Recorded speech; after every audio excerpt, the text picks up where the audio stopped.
guys! Good afternoon! Ayan, gusto kong ipakita sa inyo yung aking cheesecake. Hi! Cheesecake! Tapos, meron na akong mga clay pots. Look! Oo, maganda yung mga clay pots tamnan ng mga succulents. Tapos, ayan ito, bagong miyembro. Si Superbum, gustong-gusto ko siya. Tapos, ito, meron akong ganito. Hindi ko lang alam yung pangalan, pero napakalaki niya. Tinayo ko lang siya dyan. Nandito siya sa, ayan, sa rack na to. Tapos, meron akong mga bagong naitanim. Ayan, si Red Champ ba ito?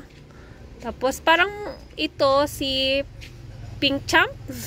Hindi ko alam yung pagkakaiba nila, pero ayan. Tapos, ito, yan si Cream. Cream ba yan? Oh.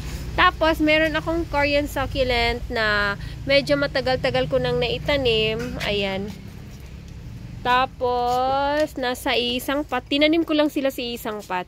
Kasi, yung space, para hindi makonsume ng pot.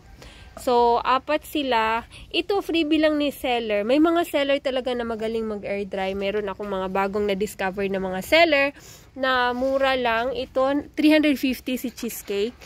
Imagine guys, nito, napakalaki.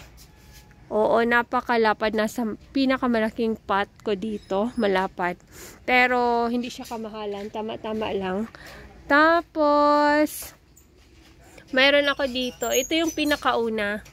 Yan, ito lang. Tapos, ayan. Ito, hindi ko alam yung pangalan. Tapos, ayan yung iba. Pinatong ko dito sa table. Kasama yung mga aronpi. Ito. Hi, B! Si Bibi Zam. Nagpakugos akong Bibi Zam. Nayang papa nakasabaan kay gusto mo gawas. Si ate gusto siya mo gawas magbike. Mag-scooter man ko. Okay. Meron ako mga succulent din dito sa likod. Ayan. Ito, noon, nung last ko na ipakita sa inyo, super, pa siya kaunti. Pero ngayon, ang dami niya sa pot. Rain and shine po siya. Pero mas bet ni Mendoza yung yung nasa napakainit na area. Tapos, paggabi madiligan mo, ay, talagang taba-ching-ching sila. So, ayan guys. Isa sa mga reason bakit hindi ako masyado makapag-vlog. Dahil dyan, sinudong. Oo, langi kay siya. Akong ate. Dako na po siya, buyag. Yung iba kong propagation, sinilong ko din guys. Yan, kagaya nito, ayan, mga propagation. Tapos, meron akong baby propagation dito na, ayan, Purple Delight. O, kung mapapansin nyo, matagal na to, hindi lang masyadong lumaki, pero napakataba ng ito leaves. Napaka-stress. Naka-rain and shine yan ng mga babies. Ito yung mga nakasurvive talaga sa ulan. Yes. Buhay sila kahit ulan ng ulan. So, yung iba naman dito na, mga succulents sa ibaba, ayan, dito, ay, bulik yung anak ko. Dito ka, Biki, magtiwas ko vlog. So, yung mga succulent dito na, sinilong ko dahil nasusunog po sila ng, yung flower ng mangga. Oo, kasi ang dami ng bulaklak ng mangga ngayon. Tapos, alam nyo, mayroon akong litaps. Pero, hindi to sa akin. Sa sister-in-law ko, pinalagaan niya. Ayan, litaps. Parang magwa 1 month na to dito. Ito, natumba to ng ring. O, yung cat. O, tapos, binalik ko dyan. So far, nabuhay naman. Tapos, ito, ayan. Hindi naman pala mahirap talaga alagaan si litaps. Pero, kapag nasubrahan sila ng tubig, gagaya niyan, or tubig or parang nasunog yan ng flower ng mangga. Hindi ako sure kung alin sa kanilang dalawa. So, pero feel ko sa, sa bulaklak ng mangga. Ayan, nasunog, kaya nagkaganyan. Pero hindi ko naman kasi ito nilagay sa rain and shine area eh. Nagdilig lang ako. Or ganyan talaga, sabi ng sister-in-law ko, ganyan talaga yan. Oo, tapos, ipapakita ko sa inyo yung mga succulent ko doon sa taas ng bubungan. Actually guys, marami na akong succulent din sa gilid ng pader. Yung mga nilalagay ko dyan, mga Laxiflora na at saka mga Kalancho, yung iba mga common succulents. Kasi alam niyo si Laxiflora, maganda pala siya pag napakarami. Oy, super dami ko ng Laxiflora hanggang dun. Sa dun. Ayan.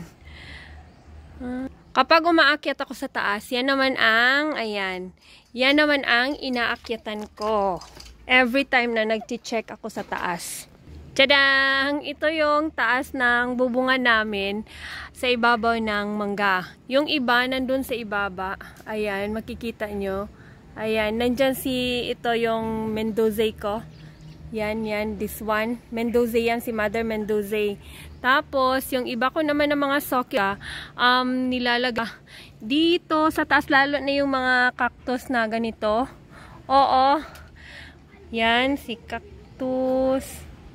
Tapos, dito ko sila nilagay guys kasi para maano nila yung hangin. Gustong-gusto nila dito sa taas. Ayan. Lumaki sila.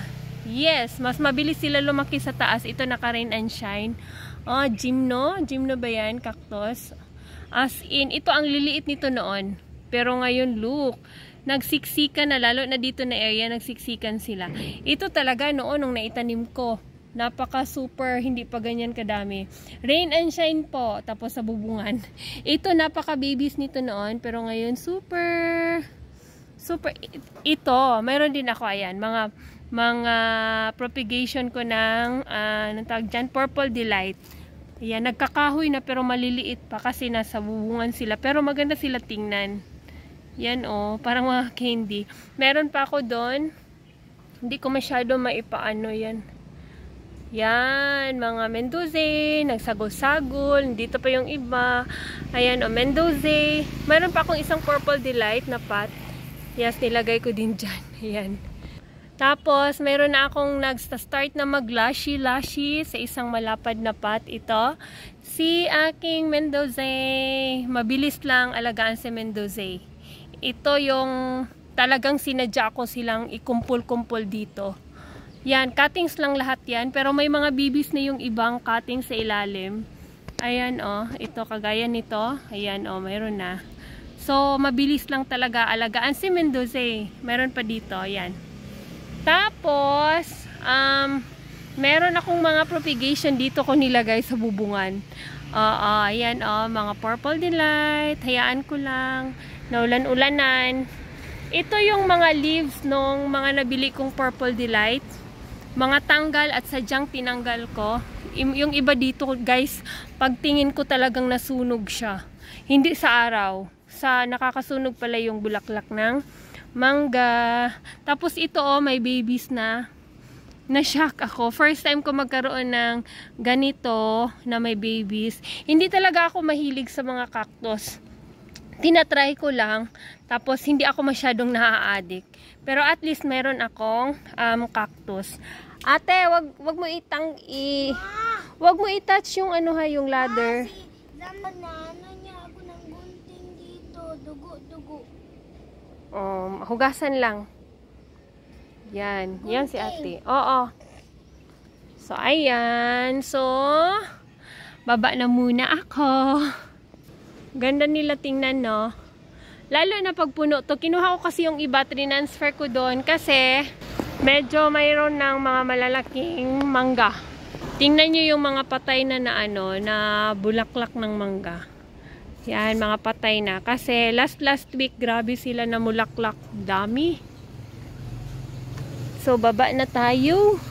Pag may dumaan dyan, baka sabihin na ano nang nangyari sa akin. Oo, akyat ako ng akyat. Ito yung mga ornamental ko.